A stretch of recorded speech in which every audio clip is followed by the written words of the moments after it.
ಒಳ್ಳೆಯ ಬೆಳವಣಿಗೆ. ಯಾಕಂತಂದ್ರೆ ಮಡಿವಾಳ ಮಾಚಿದೇವರು ಜಯಂತಿ ನಮ್ಮ ಸಮಾಜದ ಪ್ರತಿಯೊಬ್ಬರ ಮನೆಯ ಹಬ್ಬ ಆಗಬೇಕು.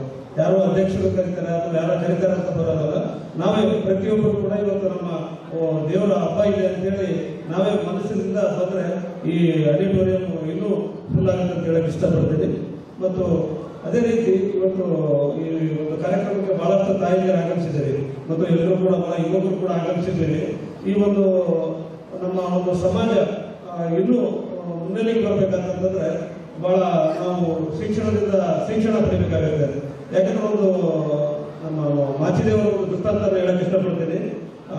ಕಲ್ಯಾಣದಲ್ಲಿ ಮಾಚಿದೇವರಿಗೆ ಬಸವೇಶ್ವರರು ಒಂದು ಬಹಳ ಪ್ರಮುಖವಾದಂಥ ಒಂದು ಜವಾಬ್ದಾರಿಯನ್ನು ಕೊಟ್ಟಿದ್ದಾರೆ, ಪ್ರಮುಖವಾದ ಕೆಲಸ. ಅದೇನಂತಂದ್ರೆ ಯಾರು ಕಲ್ಯಾಣವನ್ನ ಪ್ರವೇಶ ಮಾಡ್ತಾರೆ, ಹೊಸದಾಗಿ ಯಾರು ಶರಣರು ಬರ್ತಾರೆ, ಅವರು ಮೊದಲು ನಮ್ಮ ಮಾಚಿದೇವರ ಪ್ರವೇಶ ಪರೀಕ್ಷೆಯನ್ನ ಎದುರಿಸಿ ಅಲ್ಲಿ ಪಾಸ್ ಆದ ನಂತರ ಅವರು ಕಲ್ಯಾಣಕ್ಕೆ ಎಂಟ್ರಿ ಇರುತ್ತೆ. ಅಷ್ಟೊಂದು ಪ್ರಮುಖವಾದಂತಹ ಒಂದು ಕಾರ್ಯವನ್ನು ಕೊಟ್ಟಿದ್ದಾರೆ. ಯಾಕೆ ಅವರಿಗೆ ಅಂತ ಕಾರ್ಯವನ್ನು ಕೊಟ್ಟರು ಅಂತ ಹೇಳಿದ್ರೆ, ಅವರು ಮಹಾನ್ ವಿದ್ವಾನ್ ಆಗಿರ್ತಾರೆ, ಮಹಾನ್ ವಿದ್ಯೆಯನ್ನು ಪಡೆದಿರ್ತಾರೆ. ಅವರು ಅಷ್ಟೊಂದು ಇಡೀ ಒಂದು ಕಲ್ಯಾಣದಲ್ಲಿ ಅಷ್ಟು ಬಹಳ ಬುದ್ಧಿಶಾಲಿಗಳಾಗಿರ್ತಾರೆ. ಯಾಕೆ ಅವ್ರನ್ನ ಅಲ್ಲಿ ಪುರುಷರಂದ್ರೆ ಅವರಲ್ಲಿರ್ತಕ್ಕಂಥ ಬುದ್ಧಿ ಸಲುವಾಗಿ, ಅವರಲ್ಲಿರ್ತಕ್ಕಂಥ ವಿದ್ಯೆ ಸಲುವಾಗಿ. ಹಾಗಾಗಿ ಇವತ್ತು ನಮ್ಮ ಸಮಾಜ ಈ ಒಂದು ಸಂದರ್ಭದಲ್ಲಿ ಇನ್ನೂ ಆಷ್ಟು ಮೇಲ್ಮಟ್ಟದಲ್ಲಿ ಇಲ್ಲ ಅಂತ ಹೇಳಕ್ಕೆ ಇಷ್ಟಪಡ್ತೀನಿ. ಯಾಕಂತಂದ್ರೆ ನಮ್ಮಲ್ಲಿ ಇನ್ನು ಹಳ್ಳಿಗಳಲ್ಲಿ ಇನ್ನು ಬಹಳಷ್ಟು ಶಿಕ್ಷಣ ಬಹಳಷ್ಟು ಕಡಿಮೆ ಇದೆ.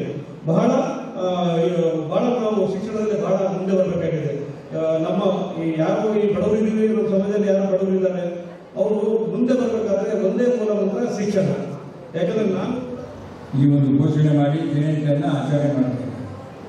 ಬಹಳ ವಿಶೇಷವಾದಂಥ ಜಯಂತಿಗಳು ನಾವು ಜಿಲ್ಲೆಯಲ್ಲಿ, ರಾಜ್ಯದಲ್ಲಿ ಎಲ್ಲ ಕಡೆ ನೋಡ್ತೇವೆ. ಗಾಂಧಿ ಜಯಂತಿಯಿಂದ ಪ್ರಾರಂಭ ಆಗಿರ್ಬೋದು, ಅಂಬೇಡ್ಕರ್ ಜಯಂತಿ ಆಗಿರ್ಬೋದು, ಬಸವೇಶ್ವರ ಜಯಂತಿ ಆಗಿರ್ಬೋದು, ಇವತ್ತು ನಮ್ಮ ಮಡಿವಾಳ ಮಾಚಿದೇವರ ಜಯಂತಿ ಆಗಿರ್ಬೋದು, ಮತ್ತು ಕನಕ ಜಯಂತಿ, ವಾಲ್ಮೀಕಿ ಜಯಂತಿ, ಇವೆಲ್ಲ ಅನೇಕ ಜಯಂತಿಗಳು ಮಾಡ್ತಕ್ಕಂಥ ಉದ್ದೇಶ ಬರ್ತಕ್ಕಂಥ ಯುವ ಪೀಳಿಗೆಗೆ, ಸಾರ್ವಜನಿಕರಿಗೆ ಹಿಂದೆ ಬಹಳಷ್ಟು ತೊಂದರೆಗಳಾಗಿರ್ತಕ್ಕಂಥ ಜನ, ಬಹಳಷ್ಟು ಕಷ್ಟದಲ್ಲಿರ್ತಕ್ಕಂಥದ್ದು, ಅಸ್ಪೃಶ್ಯತೆಯಿಂದ, ಮೂಢನಂಬಿಕೆಯಿಂದ, ಜಾತಿ ಪದ್ಧತಿಯಿಂದ, ಬಹಳಷ್ಟು ಇದರಿಂದ ಬಹಳಷ್ಟು ತುಳಿತಕ್ಕೆ ಒಳಗಾಗಿರ್ತಕ್ಕಂಥ ಜನಾಂಗ ಇದೆ.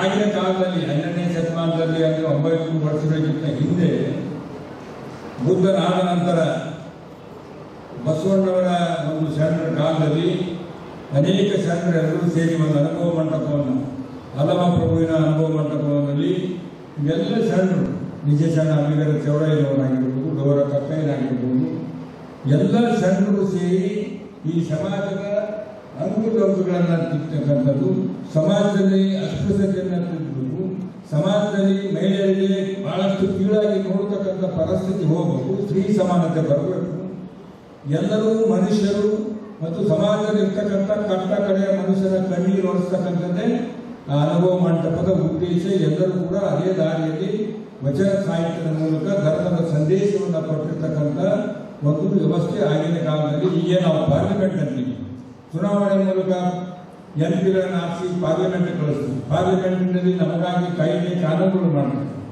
ಈ ಕಾನೂನು ಕಾಯ್ದೆಗಳನ್ನು ಮಾಡ್ತಕ್ಕಂಥ ರೀತಿಯಲ್ಲಿ 900 ವರ್ಷಗಳ ಹಿಂದೆ ಅನುಭವ ಮಂಟಪದಲ್ಲಿ ಈ ಎಲ್ಲ ಶರಣರು ಸೇರಿ ಈ ಸಮಾಜ ಯಾವ ನಿಟ್ಟಿನಲ್ಲಿ ಹೋಗಬೇಕು, ಈ ಸಮಾಜ ಯಾವ ದಾರಿಯಲ್ಲಿ ಹೋಗಬೇಕು, ಇಲ್ಲಿರ್ತಕ್ಕಂಥ ಅಸ್ಪೃಶ್ಯತೆ ಹೋಗಬೇಕು, ಮೂಢನಂಬಿಕೆ ಹೋಗಬೇಕು, ಸ್ತ್ರೀ ಕಿರುಕುಳ ಹೋಗಬೇಕು, ಮನುಷ್ಯರು ಎಲ್ಲರೂ ಒಂದೇ, ಮಾನವ ಜನ್ಮ ಒಂದೇ, ಇವೆಲ್ಲವನ್ನ ಹೇಳ್ತಕ್ಕಂಥ ರೀತಿಯಲ್ಲಿ ಒಂದು ಅನುಭವ ಮಂಟಪ ಸ್ಥಾಪನೆ ಆಗಿದೆ.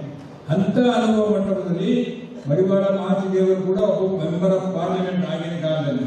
ಅದು ಎಂಥ ವ್ಯಕ್ತಿ ಅಂತಂದ್ರೆ, ಗುರು ಮಲ್ಲಿಕಾರ್ಜುನ ಸ್ವಾಮಿಯವರು, ಅವರ ತಂದೆಯವರು ಆ ಸ್ವಾಮಿಗಳ ಗುರುಗಳಿಂದ ಶಿಕ್ಷಣವನ್ನು ಪಡೆದು ಒಳ್ಳೆಯ ವಿದ್ವಾಂಸರಾಗಿ, ವಿದ್ಯಾವಂತನಾಗಿ, ನಮ್ಮ ಅಕ್ಷರ ದಯಾನಂದ ಹೇಳಿದ್ರು, ಬಹಳ ಬಸವಣ್ಣವರ ಕಾಲದಲ್ಲಿ ಪಂಡಿತರಾಗಿ ಯಾರಾದರೂ ವಿದ್ಯಾಭ್ಯಾಸ ಮಾಡಿರ್ತಕ್ಕಂಥದ್ದು, ಎಲ್ಲ ವಚನ ಸಾಹಿತ್ಯವನ್ನು ಕ್ರೋಢೀಕರಿಸಿ ಗಟ್ಟಿಯಾಗಿ ನೆಲೆಯೂರಿತ ಮಾಡಿರ್ತಕ್ಕಂಥ ವ್ಯಕ್ತಿಗಳು ಯಾರಾದರೂ ಇದ್ರೆ ಅದು ಮಡಿವಾಳ ಮಾಚಿದೇವರು ಅಂತಕ್ಕಂಥದ್ದು ನಾನು ಯಾರು ಬರೀತೀನಿ. ಅಂತ ಒಂದು ಸಾಧನೆ ಮಾಡಿರ್ತಕ್ಕಂಥ ವ್ಯಕ್ತಿ. ನೀವು ನೋಡಿದ್ರೆ ಫೋಟೋದಲ್ಲಿ ಯಾವ ರೀತಿ ಮಡಿವಾಳ ಮಾಚಿದೇವರು ಅವರ ಗಟ್ಟು, ಅವರ ಖಡ್ಗ, ಒಂದು ದಿಟ್ಟತನದಿಂದ, ಧೈರ್ಯದಿಂದ, ನೇರವಾಗಿ, ನಿಷ್ಠುರವಾಗಿ ಇಲ್ಲಿರ್ತಕ್ಕಂಥ ವ್ಯವಸ್ಥೆ ಇದು ಸರಿ ಇಲ್ಲ, ಇದನ್ನ ಹೋಗಬೇಕು.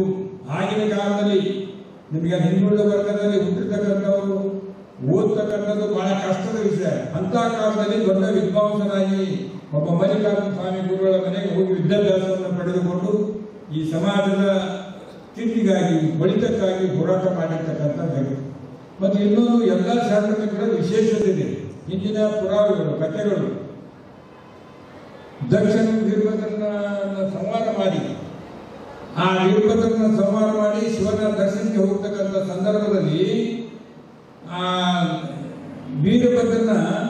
ವೀರಭದ್ರನಿಗೆ ಒಬ್ಬ ಮನುಷ್ಯನಿಂದ ಒಂದು ಅರಬಿ ಮುಟ್ಟುತ್ತದೆ, ಮುಚ್ಚಟ್ಟಾಯಿತು ಅಂತಕ್ಕಂಥ ರೀತಿಯಲ್ಲಿ ಆ ಭಾವನೆ ಬಂದಾಗ ನಾನು ಶಿವನ ಹತ್ರ ಹೋಗ್ತಾ ಇದ್ದೇನೆ, ಸ್ನಾನ ಮಾಡಿ ಪವಿತ್ರವಾಗಿ ದರ್ಶನ ತಗೊಳ್ಳೋದ್ರಿಂದ ಇಲ್ಲಿ ನನಗೆ ಮುಟ್ಟಿದ್ದಕ್ಕೆ ಆಯ್ತಲ್ಲ ಅಂತಕ್ಕಂಥ ರೀತಿಯಲ್ಲಿ ಶಿವನಿಂದ ವರ ಪಡೆದ ಭೂಮಿಗೆ ಬಂದಿರತಕ್ಕಂಥ ಮಾತೃದೇವರ ವಂಶಸ್ಥರು, ಮಡಿವಾಳರು, ಅಗಸರು ಶರಣರ ಬಟ್ಟೆಯನ್ನ ಸ್ವಚ್ಛಗೊಳಿಸಿ ಅವರಿಗೆ ಕೊಡ್ತಕ್ಕಂಥ ಆಶೀರ್ವಾದ ಪರಮಾತ್ಮನ ಶಿವನಿಂದ ಬಂದಿರತಕ್ಕಂಥದ್ದು.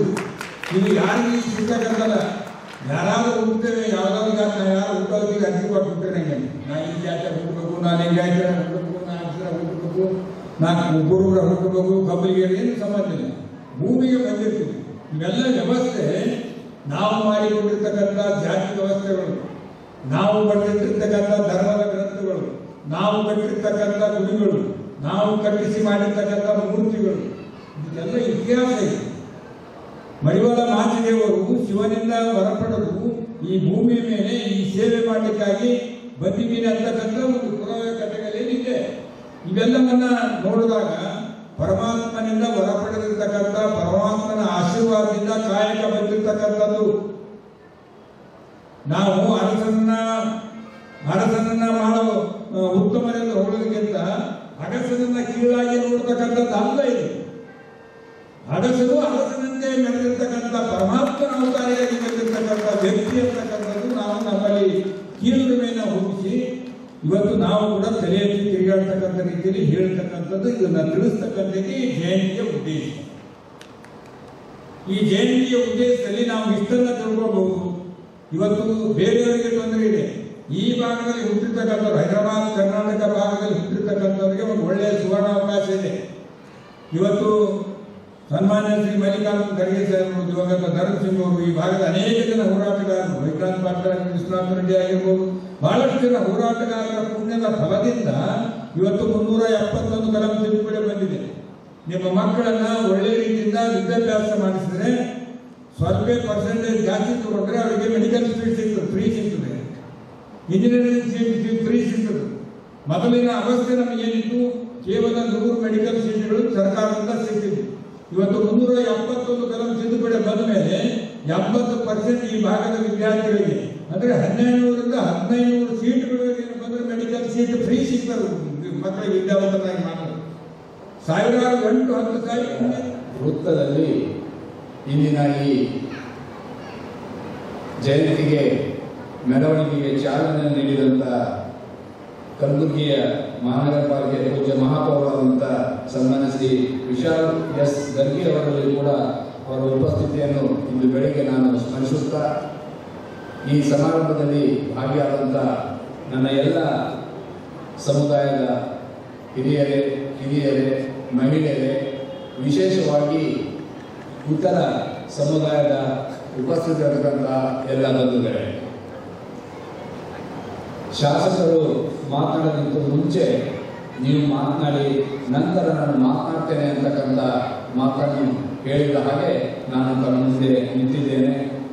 ಬಂಧುಗಳೇ, ವೀರಶರಣ ಮಡಿವಾಳ ಮಾಚಿದೇವರ ಜಯಂತಿಯ ಈ ಒಂದು ಶುಭ ಸಂದರ್ಭದಲ್ಲಿ ನಾವು ಮಾತನಾಡೋದಕ್ಕಿಂತ ಮುಂಚೆ ನಾವು ವಿಶ್ವಗುರು ಮತ್ತು ಜಗಜ್ಯೋತಿ ಬಸವೇಶ್ವರರನ್ನ ನಾವು ಈ ಸಂದರ್ಭದಲ್ಲಿ ಸ್ಮರಿಸುವುದು ಬಹಳ ಅಗತ್ಯ ಅಂತ ನಾನು ಭಾವಿಸ್ತೇನೆ.